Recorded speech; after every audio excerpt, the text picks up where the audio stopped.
প্রিয় বন্ধুরা, চ্যানেলে সবাইকে স্বাগত জানাচ্ছি। আমাদের এসএলএসটির যে প্রিপারেশন ছিল সেটা কিন্তু আমাদের এখন কমপ্লিট হয়ে গেছে। এখন আমরা শেষ মুহূর্তে অপেক্ষা করে আছি যে প্রশ্ন কখন পাবো এবং কি করে আমরা ভালো পরীক্ষা দেব। তো কি করে ভালো পরীক্ষা দিতে হবে এটা নিয়েই কিন্তু একটু আমাদের আজকের ভিডিওটা। তো পরীক্ষার হলে বিভিন্ন রকম সিচুয়েশন থাকে, সেটা নিয়েই কিন্তু আমরা আজকে আলোচনা করব যে কি করে সেই মুহূর্তটাতে মাথা ঠান্ডা রেখে পরীক্ষাটা দেওয়া যায়। এর জন্য কয়েকটা কিন্তু আমাদের ট্যাকটিস ফলো করতে হবে। সেই ট্যাকটিস ফলো করার জন্য আমরা এটাকে এসএলএসটি টি-20 বলছি। টি-20 যেরকম প্যাটার্নে আমরা ক্রিকেটটা খেলা হয় বা খেলা দেখি, সেরকম একই প্যাটার্নে যদি আমরা এই এসএলএসটি এক্সামটাকে দেখি পরীক্ষার হল সিচুয়েশনে, তাহলে কিন্তু আমাদের অনেকটাই আহ, মানে সফলতা পাবো আমরা, অর্থাৎ আমাদের ভুলের সম্ভাবনাটা কমবে। তো এটা কেন করা হবে, বা আমরা কেন এটাকে এসএলএসটি টি-20 সঙ্গে তুলনা করছি, টি-20 ক্রিকেটের সঙ্গে তুলনা করছি, সেটাতে পরে আসছি। কিন্তু একটা সমস্যা অ্যারাইজ করেছে, সেটা হচ্ছে আমাদের লাস্ট কোশ্চেন সেটটা নিয়ে, that is full mock question. এটা যেটা আমরা দিয়েছিলাম সেটাতে কয়েকটা অবজেকশন ছিল। তো সেই অবজেকশনটা নিয়ে একটু আলোচনা করব। তো চলো সেটা নিয়ে একটু আলোচনা করি। তারপরে এটা নিয়ে বলছি কিরকম করে আমাদের পরীক্ষাটা দিতে হবে, তাহলে আমরা ভালো করতে পারবো। আচ্ছা, চলো তাহলে দেখে নিই একটু। আচ্ছা, ফুল মক টেস্ট আমাদের 2 নম্বরটাতে তোমরা একটু অবাক হয়ে গেছিলে যে প্রশ্নটা এতটা সোজা কেন, বা স্যার এতটা সোজা দিয়েছেন কেন, বা প্রশ্নটা এরকম কেন। তোমরা অনেকে সোজা ভাবছিলে, কিন্তু প্রশ্নটা আসলেই সোজা ছিল না, প্রশ্নটা একটু টাফ, মানে ট্রিকি ছিল। আমরা ট্রিকি প্রশ্নগুলোকে কিন্তু অনেকেই ভুল করে ভাবছি যে এই প্রশ্নটা ভুল, কিন্তু না। প্রশ্নের মধ্যে একটাই শুধুমাত্র ভুল ছিল, বাকিগুলো কিন্তু সব ট্রিকি প্রশ্ন ছিল। একটু মিসকনসেপশন কোথাও কারো অ্যারাইজ হয়ে গেছে বা একটু গ্যাপ আছে, তার জন্য কিন্তু তোমাদের এটা মনে হয়েছে। প্রশ্ন যেহেতু আমি করেছি, তাই ক্লারিফিকেশনটাও আমারই দেওয়া উচিত। তো সেই প্রশ্নগুলোর ক্লারিফিকেশনটা দেবো। তো এই প্রশ্নটা কিন্তু আমি আগেই বললাম যে প্রশ্নটা কিন্তু একটু ট্রিকি ছিল। কেন এটা, অর্থাৎ যারা বিভিন্ন, মানে যারা এক্সপিরিয়েন্স, তারা অনেকেই একটা টেকনিক ইউজ করেন। প্রিপারেশন লেভেলের একটা প্রথম দিকে দেখবে একটু ইজি কোশ্চেন দেয়, তারপরে কিন্তু কোশ্চেনটা একটু হার্ড থাকে, তারপরে আরো হার্ডার হয়। কিন্তু লাস্ট মুহূর্তে যখন প্রশ্নগুলো দেওয়া হয়, তখন কিন্তু একটু, মানে প্রিপারেশন লেভেলে, আমি কিন্তু এক্সাম লেভেল বলছি না, প্রিপারেশন লেভেলে কিন্তু সফট কোশ্চেন দেওয়া হয়, যাতে পরীক্ষার্থী এই টাফ, ইজি, টাফ, মানে হার্ড এবং হার্ডার, এই স্টেপটা করার পরে একদম তার মধ্যে একটা ভয় কাজ করে। সেই ভয়টা না কাজ করার জন্য কিন্তু আমাদের দেওয়া হয় একটু সফট কোশ্চেন দেওয়া হয়, যাতে তার ক্ষতিটা না হয়। আচ্ছা, এই এই একটা কিন্তু টেকনিক অনেকে ফলো করেন। তো সেরকমই একটা আমাদের ইচ্ছে ছিল, যাতে পরীক্ষাটা দেওয়ার পরে একটু ফুরফুরে মনে হয় যে না, এরকম সোজা প্রশ্ন যদি আসে, তাহলে আমাদের সোজা প্রশ্নটা অ্যাটেম্প করতে কিন্তু আমাদের অসুবিধা হবে না। এবার দেখো, কঠিন প্রশ্ন কিন্তু সবারই ভুল হতে পারে। কঠিন প্রশ্ন আমাদের মাথা ঠান্ডা রাখতে হবে। বিভিন্ন রকম কঠিন প্রশ্ন হতে পারে, কিন্তু আমাদের টেক্সটের প্রশ্ন যেগুলো আমরা পড়েছি, বা যেগুলো ইজি গ্রামার, সেগুলো কিন্তু আমাদের ভুল করা যাবে না। এই উদ্দেশ্যেই কিন্তু আমাদের এই সেকেন্ড সেটটা একটু সফট ছিল। সেটা একটু ফুরফুরে মেজাজে, যাকে সেই আমাদের এটা এক ধরনের এনার্জি বুস্টার। আমাদের এই ফুল সেট দুটো ছিল কিন্তু এনার্জি বুস্টার, যে তোমরা এনার্জিটা ফিরে পাও এবং একটা ফুরফুরে মেজাজ নিয়ে পরীক্ষাতে দিতে যাও। তো এরকম একটা মানসিকতা থেকেই কিন্তু আমরা এটা করেছিলাম। তো চলো আমরা এবার তাহলে দেখি প্রশ্ন কয়েকটা নিয়ে। একটা প্রশ্ন নিয়ে কিন্তু খুব সমস্যা হয়েছিল, সেটা হচ্ছে how many times does the sentence is there anybody here asked in the poem, বা is the sentence asked in the poem. আচ্ছা, এই সেন্টেন্সটা কিন্তু আমরা দেখি দুইবার এই সেন্টেন্সটা বলে, অর্থাৎ 2 টাইমস। আমরা দুবার শুনি, কারণ আমাদের ট্রাভেলার কিন্তু 3বার কথা বলেছিল, তার মধ্যে দুইবার এই সেন্টেন্সটা বলছিল। তার মানে আমাদের এখানে কিন্তু একদম নিঃসন্দেহে এটা 2 টাইমসই হবে অ্যান্সার। তো এটাই ছিল আমাদের একটা প্রশ্ন। আচ্ছা, পরের প্রশ্নটাতে আসি। আচ্ছা, আরেকটা প্রশ্ন ছিল যেটা আমি কেটে দিয়েছি, সেটা হচ্ছে it is like the slinging, that is 25 number প্রশ্নটা অনেকে অবজেকশন করেছিল, আমার নজরে আসার সঙ্গে সঙ্গে আমি কেটে দিয়েছি। এবং এই প্রশ্নটাই ভুল ছিল একমাত্র, বাকি প্রশ্নগুলো কিন্তু ভুল নয়। আচ্ছা, এখানে কি ভুলটা ছিল? ভুলটা ছিল হচ্ছে এই যে পিস বলা ছিল, পিস কিন্তু হচ্ছে সোলজার্স অফ সার্জিয়াস, সার্জিয়াসের সৈন্যদের।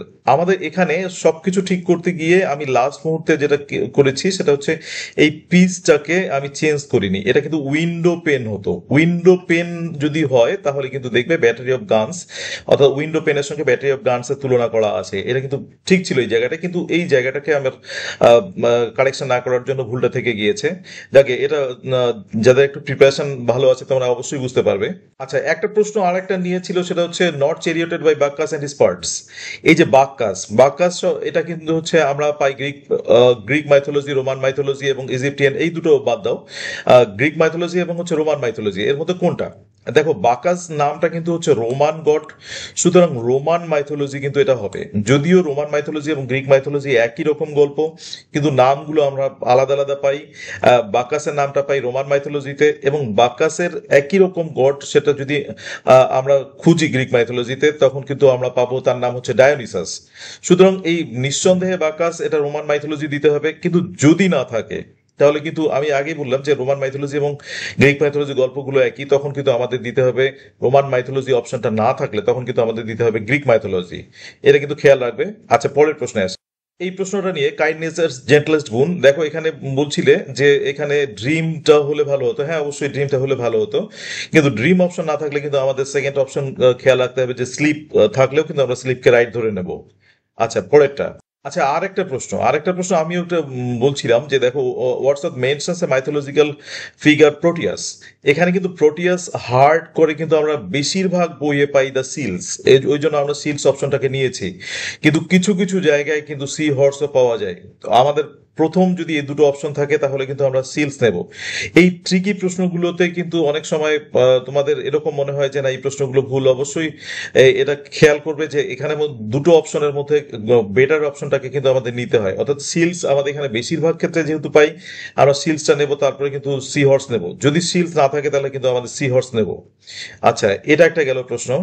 আচ্ছা, এই প্রশ্নটা নিয়ে অনেকের একটা ভ্রান্ত ধারণা আছে যে দেখো whose sound is described as terrible soft.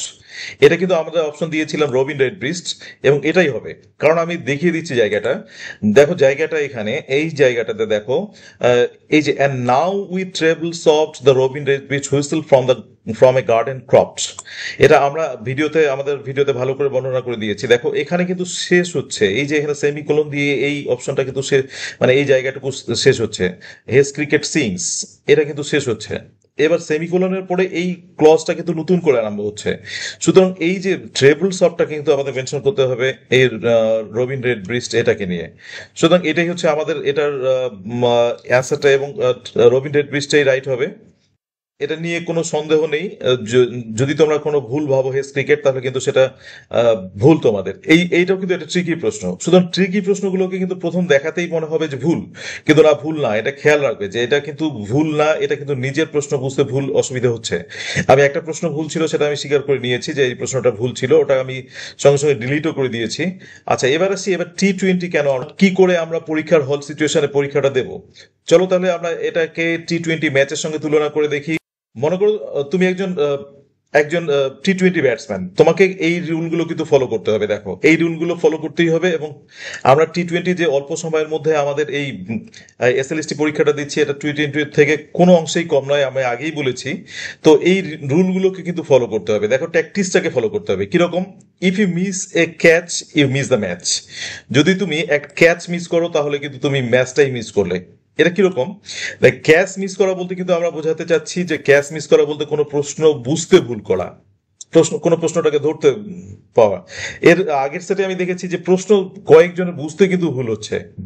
যদি প্রশ্ন বুঝতে ভুল হয় তাহলে কিন্তু তোমার সেই পরীক্ষাটা কিন্তু খুব খারাপ হবে।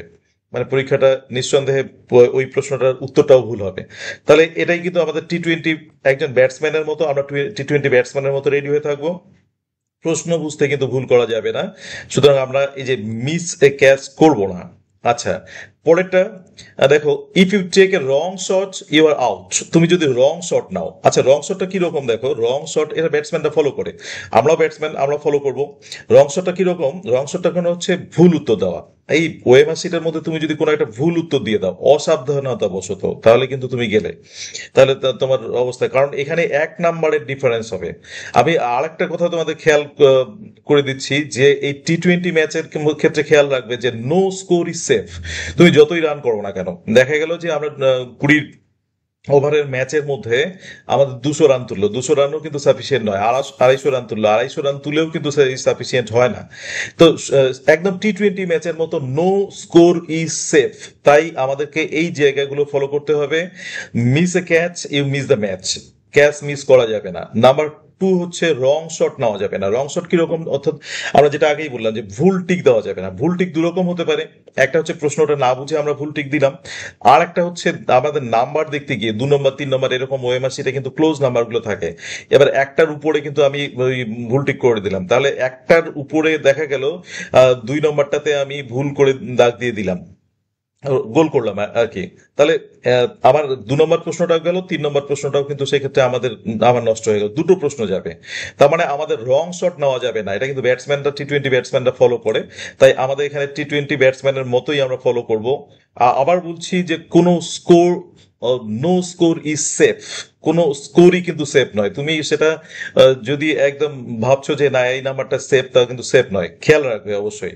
আচ্ছা, আর একটা নাম্বার 3 বলছি, complete your run in time. তোমার টাইমের মধ্যেই তোমার যারা ব্যাটসম্যান আছে তারা ফলো করে, তারা কিন্তু টাইমের মধ্যেই রানটা নিয়ে নেয়, otherwise you will be run out. নাহলে কিন্তু তুমি রান আউট হয়ে যাবে। তার মানে কিরকম দেখো, তোমাকে কিন্তু আরেকটা জিনিস খেয়াল রাখতে হবে যে সময়টা কিন্তু এড়িয়ে যাচ্ছে কিনা, আমি বেশি প্রশ্নের মধ্যে বেশি ডুবে আছি কিনা, এটাও কিন্তু আমাদের নজর দিতে হবে। তাই আমাদেরকে কিন্তু টাইমেই আমাদেরকে রান করতে হবে, এবং না হলে কিন্তু আমাদের অসুবিধা হবে। আচ্ছা, সব থেকে বড় ব্যাপারটা হচ্ছে এ হিউজ ক্রাউড। চারপাশে হিউজ ক্রাউড থাকবে, but concentrate on the ball. এটা কিন্তু ব্যাটসম্যানরা ফলো করে, একদম ওদের ফোকাসটা থাকে হচ্ছে কিন্তু ফলো করা, যে বলটা কোথায় আছে। তার মানে আমাদের এখানে কিন্তু দেখো অনেকটা বছর পরে আমাদের এসএলএসটি এক্সামটা হচ্ছে। তাই এসএলএসটি এক্সামের মধ্যে কিন্তু একটা উত্তেজনা থাকবে, বিভিন্ন টাইপের উত্তেজনা থাকবে, কান্নাকাটি থাকবে, বিভিন্ন টেনশন থাকবে, বিভিন্ন রকম পরিস্থিতি থাকবে হলের মধ্যে। যারা এক্সামিনার আছে তারা খুব টেন্স থাকবেন, কারণ এর আগে এক্সামিনারদের উপর খুব প্রেশার ছিল। যাদের খাতা ভুল গেছে তাদের এক্সামিনার অবধি তাদের সমস্যাগুলো আমরা, সরি এক্সামিনার বলছি, যারা ইনভিজিলেটর। সুতরাং এই অনেক রকম পরিস্থিতি থাকবে। তার মানে তুমি একটা স্টেডিয়ামে আছো, তোমার চারপাশে হিউজ ক্রাউড, এবং তোমাকে কিন্তু কনসেন্ট্রেট করতে হবে তোমার বলের উপরে। তার মানে তোমার কোশ্চেনই হচ্ছে তোমার বল। তোমাকে কিন্তু এখানে ভালো করে কনসেন্ট্রেট করতে হবে যে না, আমাকে এটা হচ্ছে ফোকাসটা থাকবে বলের উপর। যদি একটু বল মিস হয়ে যায় তাহলে কিন্তু দেখো একদম স্ট্যাম্প হিট হয়ে যাবে, সুতরাং এটা বা ক্যাচ হয়ে যাবে। তুমি কিন্তু এটাকে সবাইকেই ফলো করতে হবে। আচ্ছা, আরেকটা হচ্ছে আমরা যেটা বলছি যে স্টে কুল, একদম মাথা ঠান্ডা রাখতে হবে। এই মুহূর্তে কিন্তু কঠিন প্রশ্ন একদম করা যাবে না, এবং পরীক্ষার হল সিচুয়েশনে অ্যাভয়েড স্লেজিং। চারপাশে তোমার কিন্তু বিভিন্ন রকম স্লেজিং আসবে। যারা প্রতিপক্ষ, এখানে কিন্তু সব কম্পিটিটররাই প্রতিপক্ষ, সব এক্সপিরিয়েন্টরাই তোমার প্রতিপক্ষ। বিভিন্ন উত্তর আসতে পারে, বিভিন্ন রকম স্লেজিং আসতে পারে, বিভিন্ন রকম কমেন্ট পাস হতে পারে, কিন্তু সেদিকে একদম নজর রাখা যাবে না। হ্যাঁ, ভুল উত্তর আসতে পারে। একজনের কথাবার্তা হচ্ছে পরীক্ষার হল সিচুয়েশনে কেউ কথা বলেই ফেললো, একটা উত্তর বলেই ফেললো, সেটা কিন্তু তোমার কাছে এটা স্লেজিং এর মতো মনে হবে, কারণ তোমাকে তখন যাচাই করে নিতে হবে যে না, প্রশ্নটা উত্তরটা ঠিক আছে কিনা। সেই ক্ষেত্রে একটাই উপায়, স্টে কুল, নিজেকে একদম কুল রাখো, and stay on the pitch till the end. এবং যদি কুল রাখো, কুল পরিস্থিতিতে তুমি ভালো করে হিটিং করে যাও, তাহলে এবং শেষ পর্যন্ত টিকে থাকো, দেখবে তাহলে ভালো রেজাল্ট হবে। তার মানে এই পয়েন্টগুলো থেকেই আমরা কিন্তু বলছি যে you are like a batsman in a টি-20 ম্যাচ। এই সিচুয়েশনটাকে খেয়াল রাখবে এবং সেরকম কনসেন্ট্রেশন লাগবে। আর এখন পরীক্ষার প্রাক মুহূর্তে কোনো কঠিন প্রশ্নে নজর দিবে না, তখন কিন্তু মনে হবে যে আহ, ভুলে যাচ্ছি বা ভুল হচ্ছে।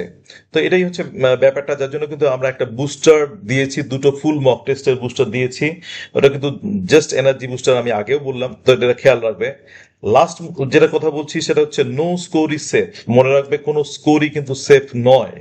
যেরকম পরিস্থিতি দেখা গেছে, অর্থাৎ আমি যেরকম ফুল মক টেস্টের মধ্যে দেখেছি যে কোনো স্কোরই কিন্তু সেফ নয়। তাই নিজেকে সেফ জোনে ভাববে না যে এতটা নাম্বার দিলাম আমি সেফ আছি, না। বরং অ্যালার্ট থেকে যতটা পারা যায় এইভাবে পরীক্ষাটা দিবে, একদম টি-20 ধাঁচে পরীক্ষাটা দিবে, নিশ্চয়ই তাহলে ভালো খবর আশা করব। ভালো খবর পাবো, ভালো খবর তোমরাও পাবে। তো এটাই হচ্ছে আমাদের আজকের এই জায়গাটা ছিল, কেন আমরা এটাকে এসএলএসটি এক্সামকে T20 ম্যাচ, ক্রিকেট ম্যাচ বলছি। এটাই হচ্ছে ক্লারিফিকেশনটা। আশা করি এই উপদেশটা, সরি, এই সাজেশনটা কাজে লাগবে।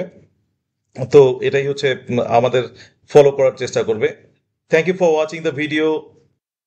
Please subscribe the channel Let's Learn Blooming Birds and stay tuned.